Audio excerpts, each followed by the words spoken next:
Team. Thank you to everyone in the Great Hall and at home who is helping this morning.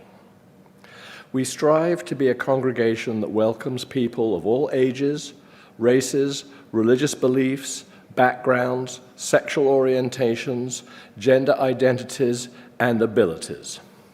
We belong to the Unitarian Universalist Association of Congregations, and we are guided and inspired by its values and principles.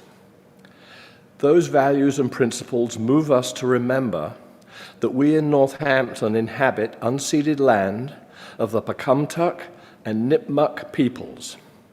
Our values and principles remind us to acknowledge our responsibility to face the legacies of dispossession and systematic racism that are part of our collective history, even as we affirm and celebrate the legacies that inspire us. We are here to support and celebrate one another and to renew ourselves with hope and gratitude and new resolve. It's wonderful to see you all.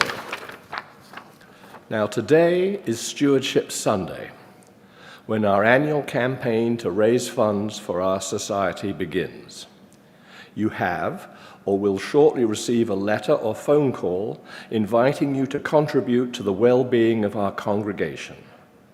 We hope you will be as generous as you can and timely in your response, whether it's a letter or a phone call, and to return your pledge forms in a timely manner. So thank you very much. If you are new or returning after a time away, welcome. Please feel free to fill out a welcome card, which you can put into the offering plate here on the chancel after the service. Doing that allows us to put you on our email contact list. For those of you online, there is a link to the card in the chat. We ask everyone to keep their videos off, except during the greeting, and of course we hope you will turn them back on at the end of the service and join in the Zoom social hour. And now we will begin our service.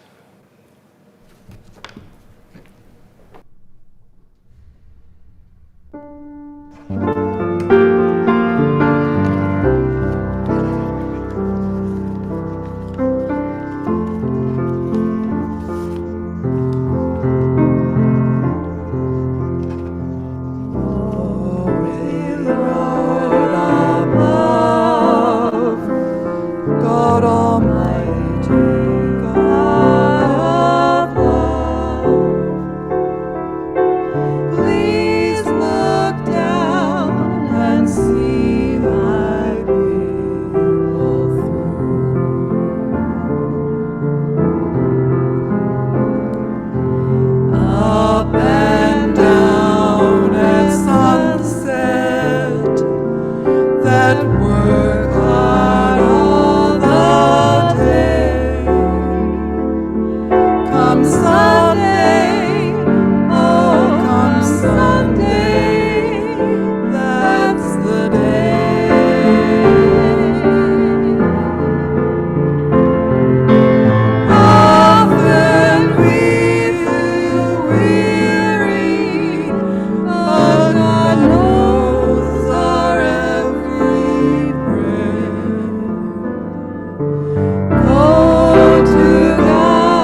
From our separate joys and struggles, we come together to find the pace of balance and to find the blessing of restlessness.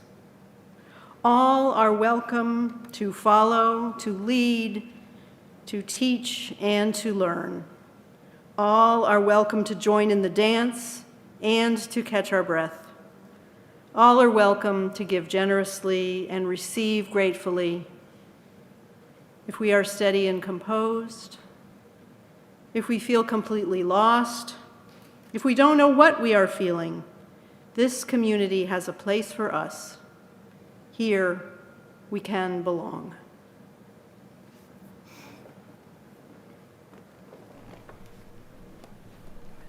Just say that, and then it's going to be right there for you to read.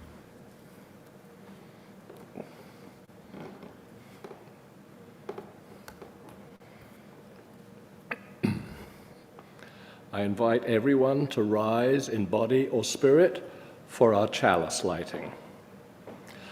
We light our chalice this morning, grateful for the love that we experience in this beloved community. May its flame light the way for all who seek such abundance.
Our story this morning is one that the Ingman Mondaro family gave me many years ago for my installation here. It's called But No Elephants by Jerry Smath. Grandma Tildy lived all alone. Next slide, Lori.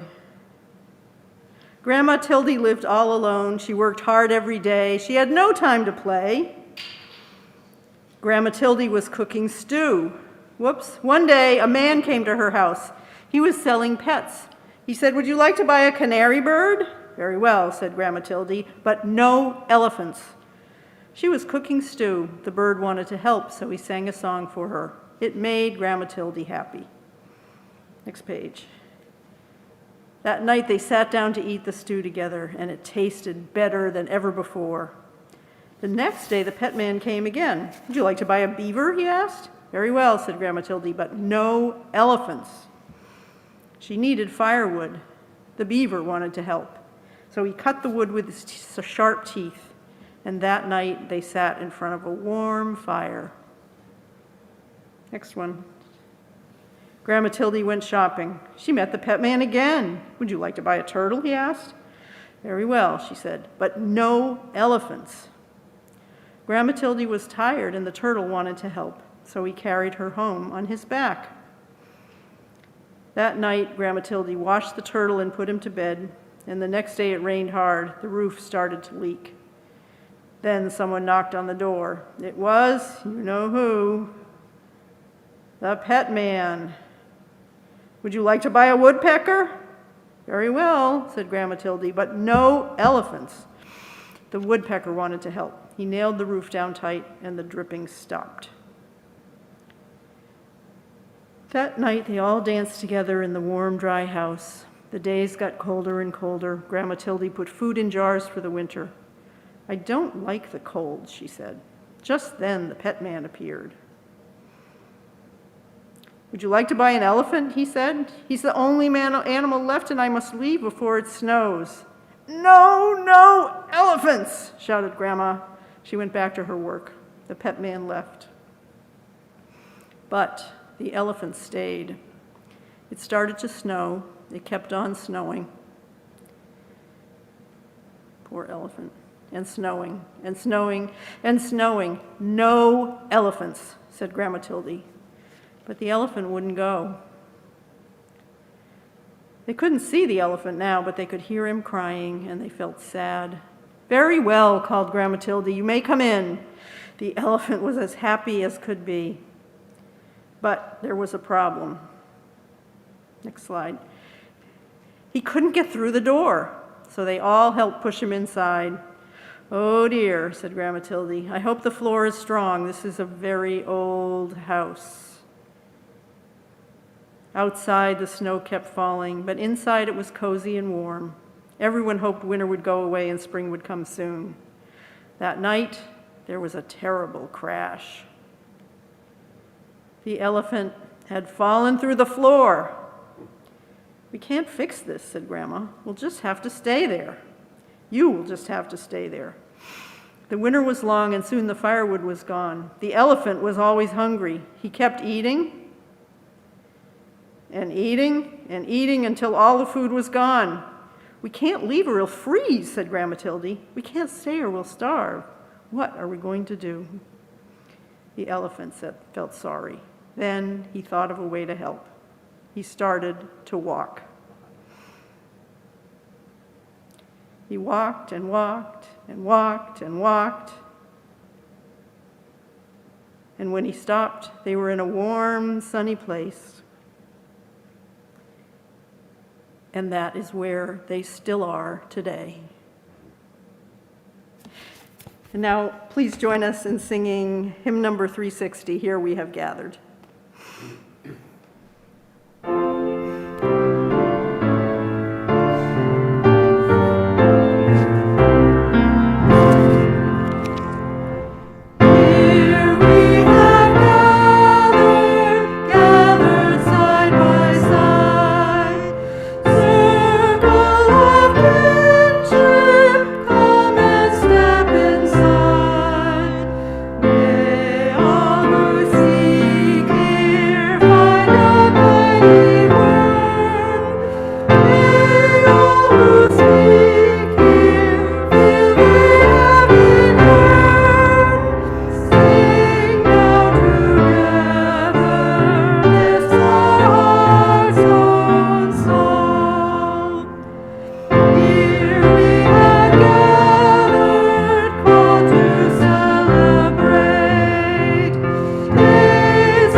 And now it's time for us to greet one another.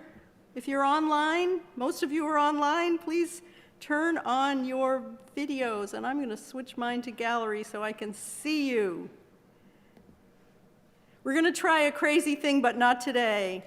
I was at a conference this week where for the chalice extinguishing, and there was a little bit of a greeting where everyone was unmuted and we just all said hello to each other. And it was this beautiful, there were 200 UU ministers maybe online together, and we just made a lot of cacophony, and it was beautiful, beautiful cacophony. So we're going to try that, but I didn't want to spring it on the Zoom host today, so, but it was a lot of fun. So anyway, give us a wave, and anybody who's here, you can't see them, but we have Steve Schrems upstairs, and Ed Olmsted and Flora Majumdar is singing, and of course you've heard Ellen and Carol Smith, yay! And Ginny and Michael Holroyd from the Stewardship Committee. It's wonderful to see you all here this morning.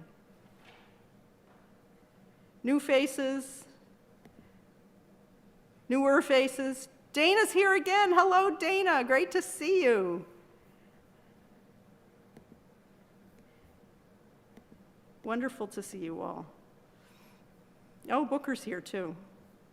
Hi, Booker.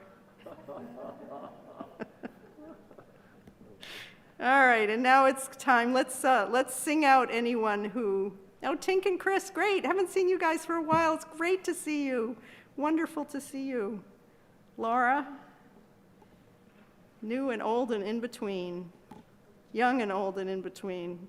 And David McSparrington looks like a puppy dog. So let's sing out everyone who is or is not heading for religious education activities. Go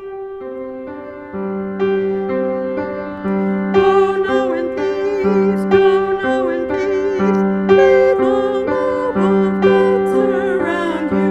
Go now in peace, go now in peace, let the ray of love surround you. Go now in peace, go now in peace, leave the spirit of God surround you. Go now in peace, go now in peace, leave the love of God surround you. Everywhere you may go.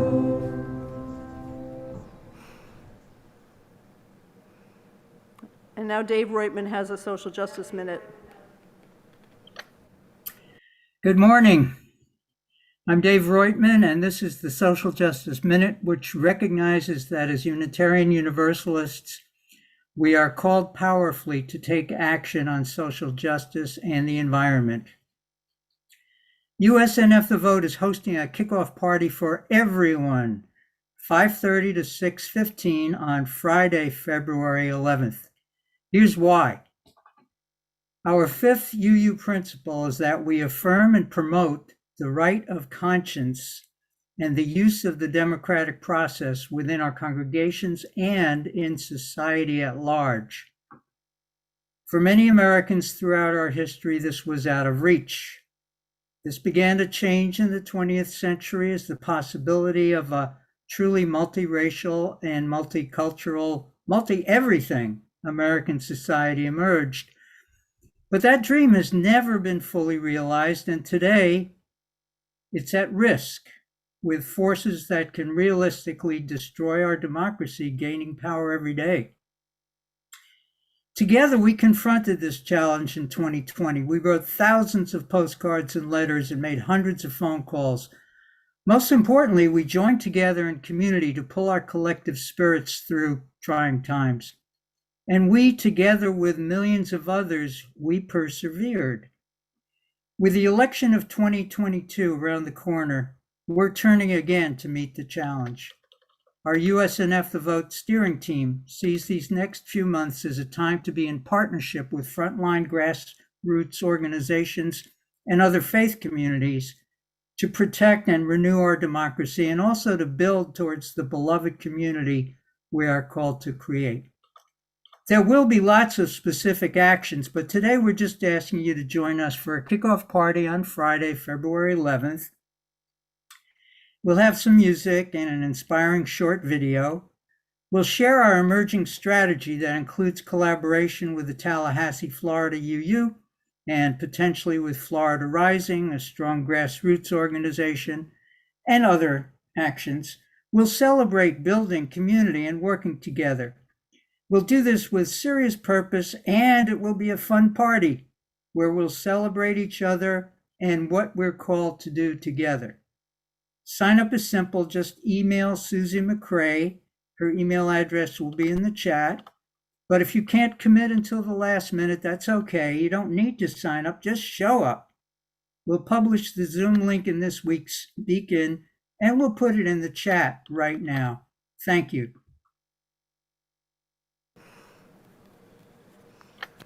Thank you, Dave. Thank you very much.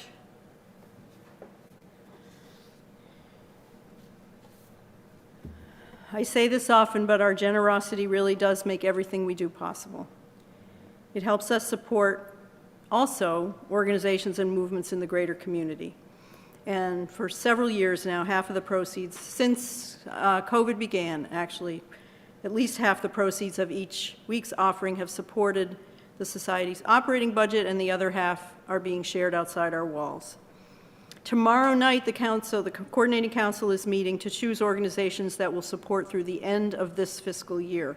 So anyone can come to the meeting and suggest an organization. It's helpful if you have something, if you send that information to Steve Kramer before the meeting, or you can also send it to Michael Taylor at office@uunorthampton.org if that's easier to remember.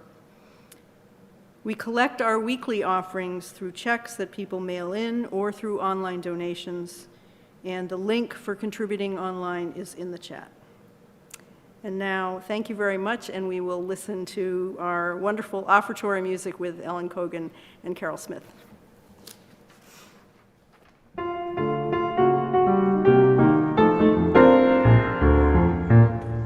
Of the wonderful things that you get out of life, there are four. Maybe that might not be many, but who could ask for anything more? Of the many facts making the list of life, truth leads the way, and to relax knowing the gist of life, it's truth you need. And the second is honor, and happiness makes number three.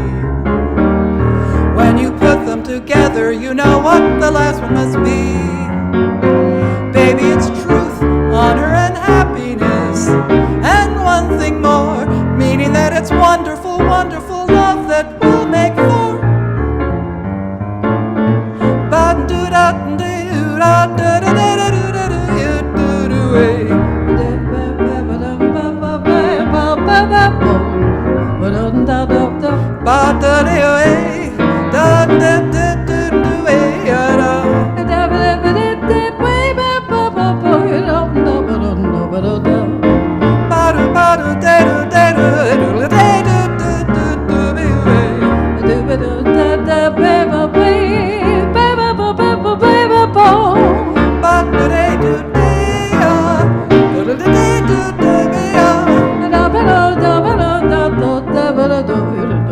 The wonderful things that you get out of life, there are four.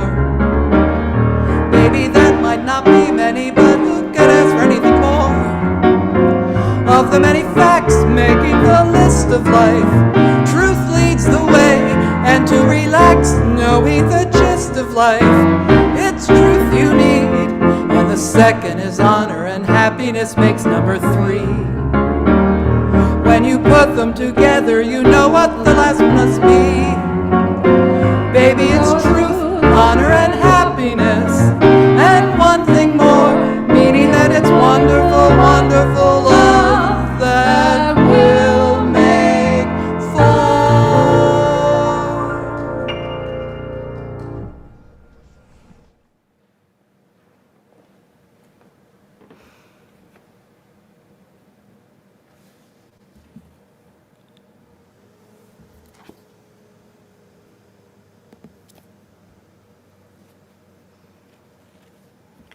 Our meditation comes from someone who's been the poet laureate of the state of Colorado. Her name is Rosemary Watola Trummer. She writes, "And if it's true, we are alone. We are alone together, the way blades of grass are alone, but exist as a field. Sometimes I feel it, the green fuse that ignites us, the wild thrum that unites us, an inner hum that reminds us of our shared humanity.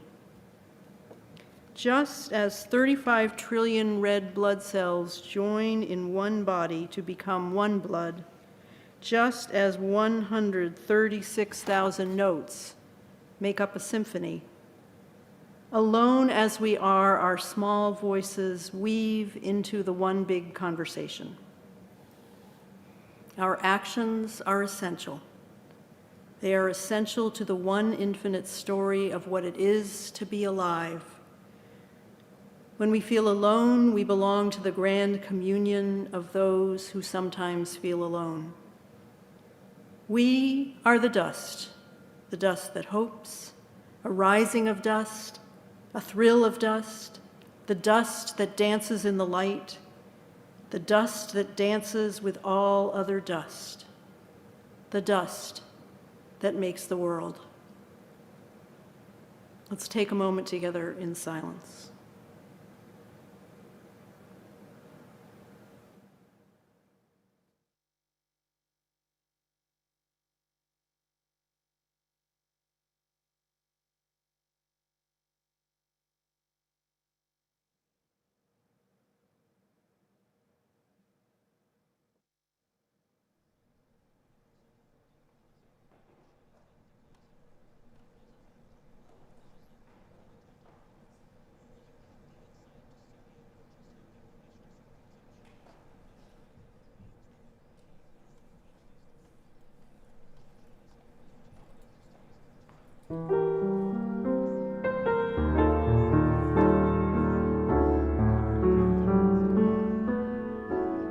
There's a place that I know where the sycamores grow and daffodils have their fun, where the cares of the day seem to slowly fade away in the glow of the evening sun. Peace when the day is done. If I go there real late, let my mind meditate on everything to be done. If I search deep inside, let my conscience be my guide, then the answers are sure to come. Don't have to worry none. When you find peace of mind, leave your worries behind. Don't say that it can't be done. With a new point of view, life's true meaning comes to you, and the freedom you know is won. Peace is for everyone. Peace is for everyone.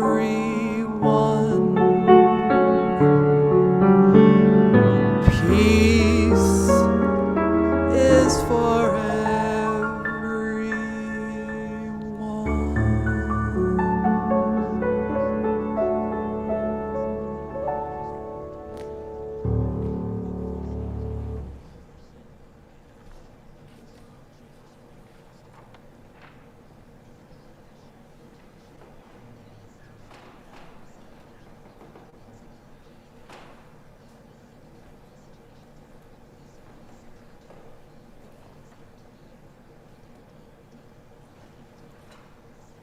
Good morning.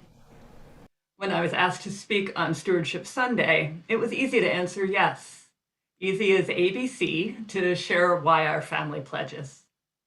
When I sat down to write what I'd say today, I realized that the ABC answers, while true, don't give the full picture. So I dug a little deeper. And resisting the urge to flash letters on the screen a la Sesame Street, let me offer my J, K, and L answers. I give because of Jessica and John. I give because of Jessica, John, and the involving relationships they and other adults have with my growing child. Because of the robust and personal RE program helping my child learn to think critically, to center justice, and to practice community. I give because of Kamala and Catherine. Because of Kamala and Catherine and Ellen and Austin and Lou and Marianne and Molly, folks I got to know during the many months of Monday afternoons. When COVID lockdowns began in March 2020, staff put out a call for small group leaders. Volunteering was an instant desire with no hesitation. And little did we know our emergency called Connection Circle would meet for well over a year. The sharing and insights and relationships built with those in my small group remain a highlight of my years here. I give because of light and liturgy, meditation and music. I give because the Great Hall and these Zoom rooms are a predictable time when my spouse and I sit side by side in silence each week. Could we do this other times? Sure. Do we? Our participation in this congregation gives us space and spaciousness together. And I give because USNF is now our place. As a child, I grew up in a church-going family. And as that child, I filled countless tiny little pledge envelopes with coins from my allowance. Though not countless, because I now know that my childhood church has a financial secretary who counts them and an RE director who knows how many to order for the coming academic year. I have worked my full career in nonprofit advocacy organizations or for myself.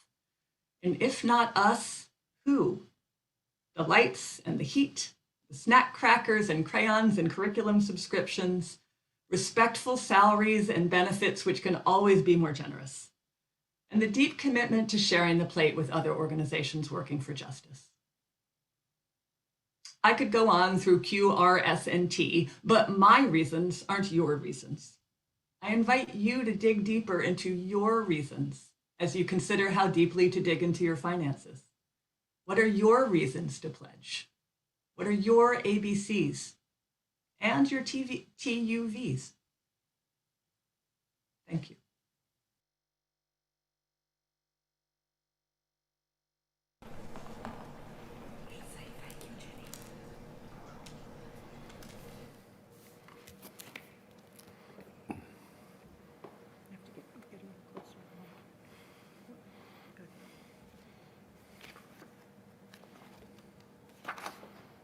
Thank you so much, Ginny. And now we have a reading by Carol Hepakowski, a UU minister. To belong to someone or something is to be part of them. We can belong to people and to groups, to hobbies and to pets, to humanity and to the earth and to God or the mystery of life.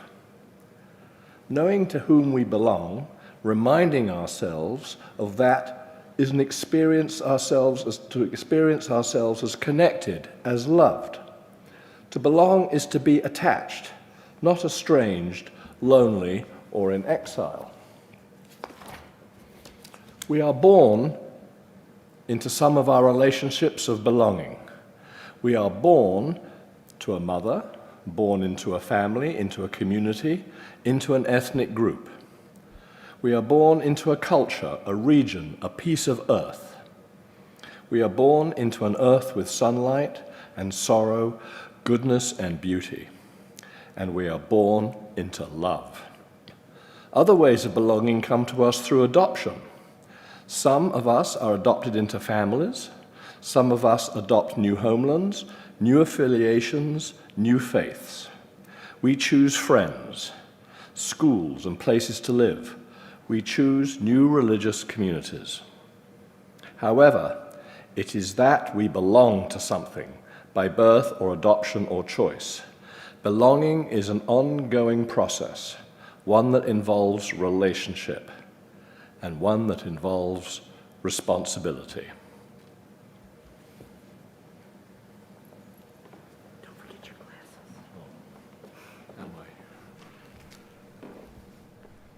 glasses. Please rise and join in singing number 323, Break Not the Circle. Break not the circle of enabling love, where people grow forgiven and forgiving. Break not the circle, make it partners to include and grace all the living. Come wander at this door and comes to Lord, where words of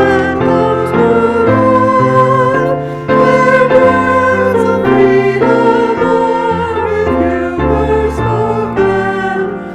with you were spoken, and people keep no store of wrong and ill, but will and bonds remain unbroken.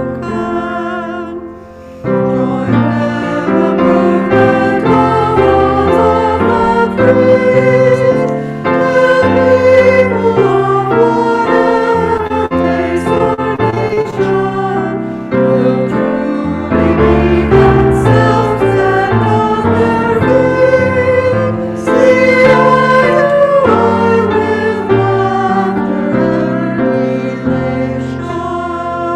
and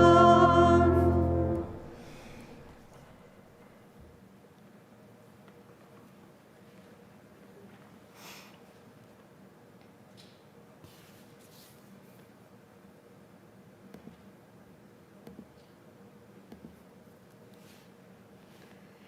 To whom or what do you belong? Every time Grandma Tildy gets a new pet, she immediately makes it feel that it belongs. She takes care of it. She finds room at her small table in her very small house. She finds a sleeping place. And each of those pets finds a way to fit in and a way to help. They belong together. They belong in that tiny house, and they belong to one another. But no elephants. To whom or what do you belong? When we know to whom and what we belong, we experience ourselves as souls connected to other souls. We experience ourselves as people who are held and seen and loved. I belong to the UU Ministers Association, as I mentioned earlier, which is our professional group. And I spent a good part of the past week at a conference for UU ministers that was held in San Diego and via Zoom. So in the mornings I was on Eastern time here in the office, and then I moved home where events happened on Pacific time later in the day. The theme of the conference was resilience. And there were one or two learned talks. There were 5 worship services, workshops, and time for reflections and generous and compassionate sharing with one another. And I was reminded of what we say here in our Sunday morning welcome.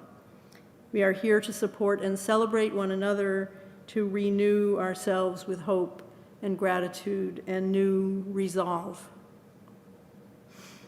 So I belong to and I'm in covenant with the community of Unitarian Universalist ministers.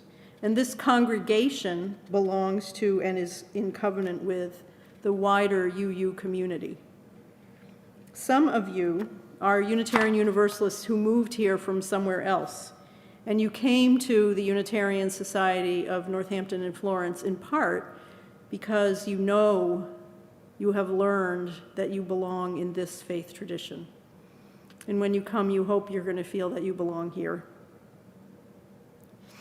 A. Powell Davies was a very powerful leader in our faith in the 50s and 60s. He was the lead minister of All Souls Church in Washington, D.C. in the 1950s. And he was a very powerful voice for white support of civil rights protests during that era. He wrote this: "None of our private worlds is big enough for us to live a wholesome life in. We need a wider world of joy and wonder, of purpose and venture, of toil and tears. What are we, any of us, but strangers and sojourners wandering through the nighttime until we draw together and find the meaning of our lives through one another, until we dissolve our fears in each other's courage, until we make music together, until we light torches to guide us through the dark. We belong together. Love is what we need, to love and to be loved. Let our hearts be open, and what we would receive from others let us give. For what is given still remains to bless the giver when that gift is love."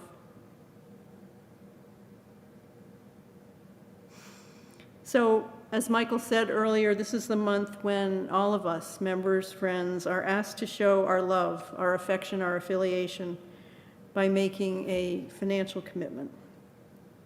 And if you're new, especially if you're new to a religious community like this one, you may not know that the commitment that people make now is one that they begin to fulfill in the fall to support the congregation for the 12 months that begin September 1, 2022, because that is when our fiscal year, it's kind of an odd time for a fiscal year to begin, I have to say, but that is when our fiscal year begins. And when we do that, it's a way of saying, I belong. So annual contributions here range from $100 a year to $12,000 a year, and everything in between. Here we have members and friends with many, many different levels of capacity for offering their committed financial support. And that's part of the reason that several years ago we developed the Heart Giving Guide that is coming to you in the letter that Michael mentioned. Because no matter what you are able to commit, we want everyone to feel that they can help and that they can belong. In fact, I now get requests from other ministers for our Heart Guide. You don't need to be an official member to pledge, although those who become official members tend to feel that their act of joining makes them feel more connected, or the fact of being, having their name in the book makes them feel more connected. And I believe it was in the Sunday Times. I'm sure it was in the Sunday Times. There are 2 gatherings coming up. One is on February 15th at 7 o'clock in the evening, and the other one is on March 2nd at 7 o'clock in the evening, for anyone who's interested in learning more about official membership. Some UU ministers, many UU ministers, join their congregations as members, and some make an annual pledge. Before I became a minister, I was a member of a UU church in the Boston suburbs, and the 2 settled ministers who served during my nearly 20 years as a member there, they pledged, and they joined the congregation. And when we came to Northampton, I followed their example because it just made sense to me. It was a way of saying that my husband Booker and I belong. We have 2 good incomes also, and retirement savings that have been benefited from that crazily strong stock market over the past few years. So we make a contribution on the high end of that $100 to $12,000 range.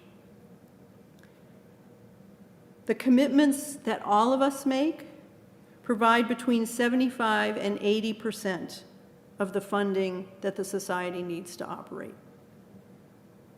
4/5.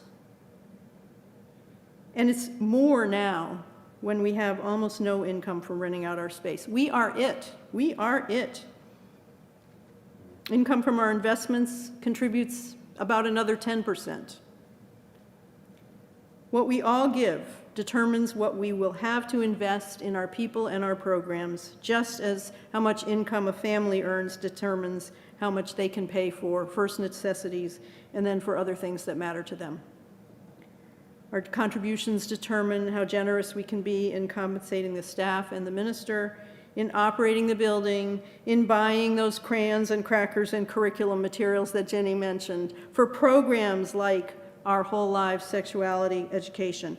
That program is one example, just one example of how we serve the larger community in this valley. Members of this congregation teach values-based, age-appropriate programs about feelings, bodies, gender identity, and healthy, respectful, mutual relationships for people of all ages, from kindergarten through adults.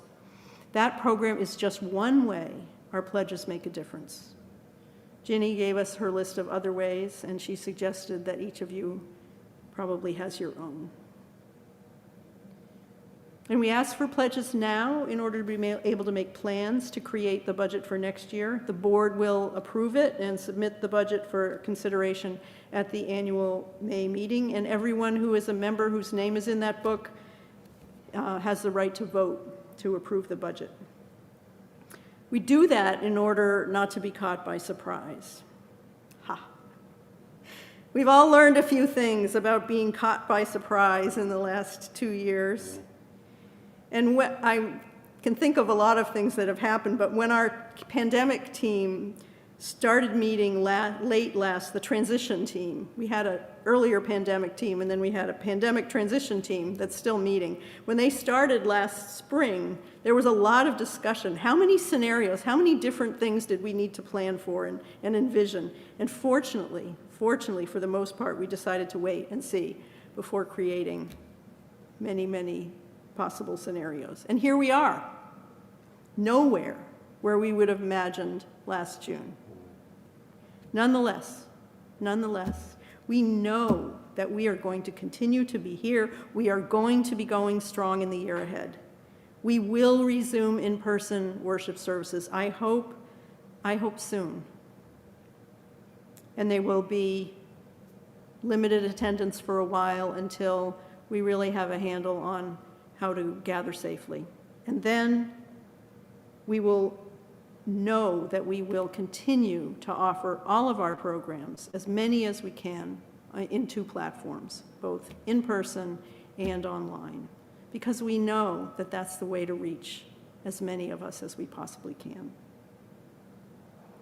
We will continue to join in the long struggle for racial justice.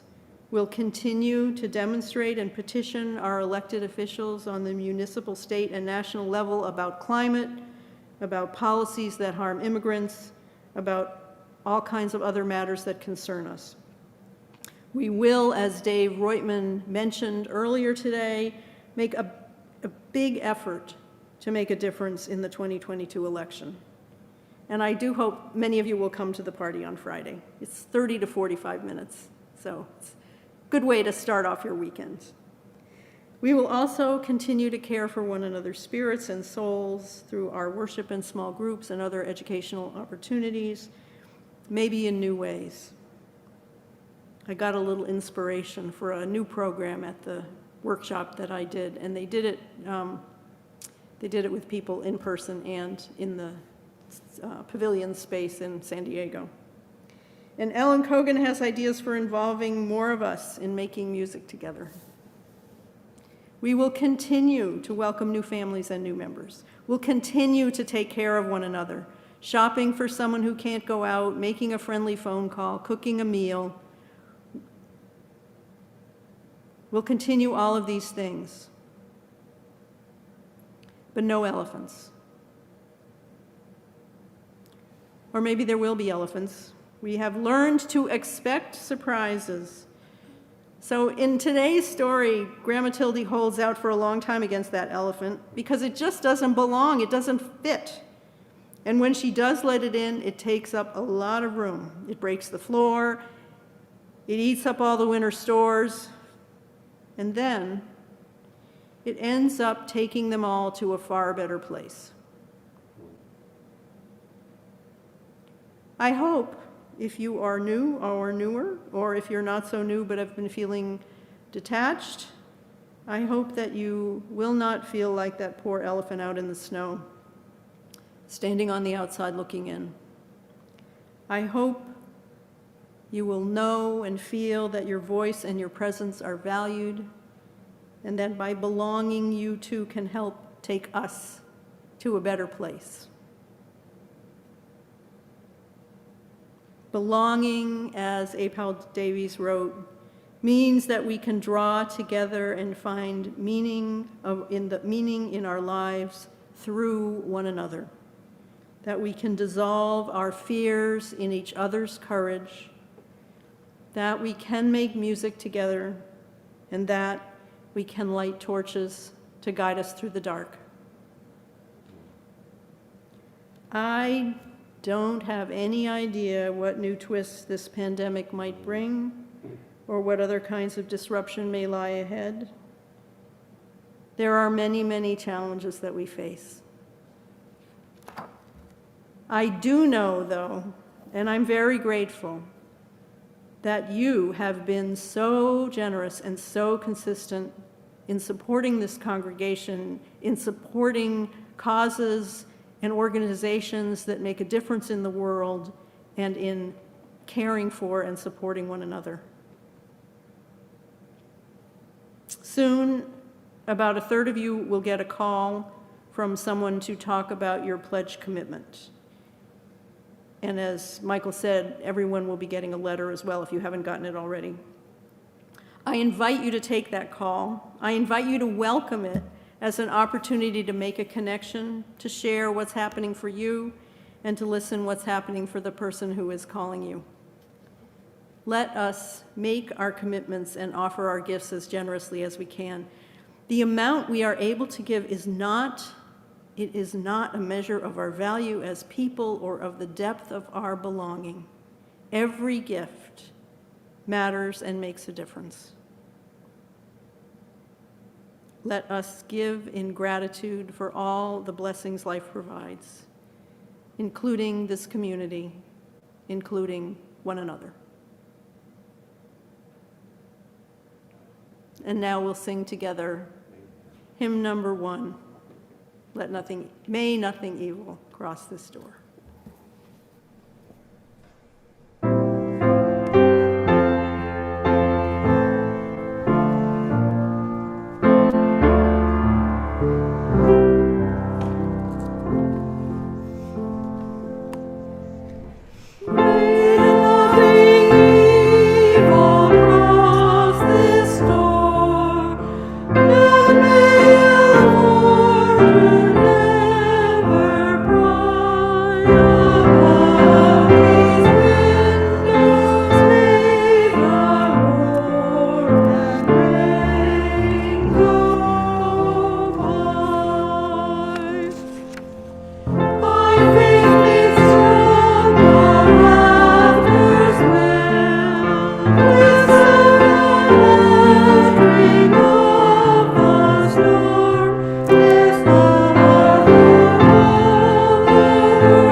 Thank you, Laurie, and thank you, Kim. I didn't mention you before. Thank you to everyone for what you do to keep everything going here. If here you find meaning, take it with you into the world. If here you find comfort, share that comfort with others.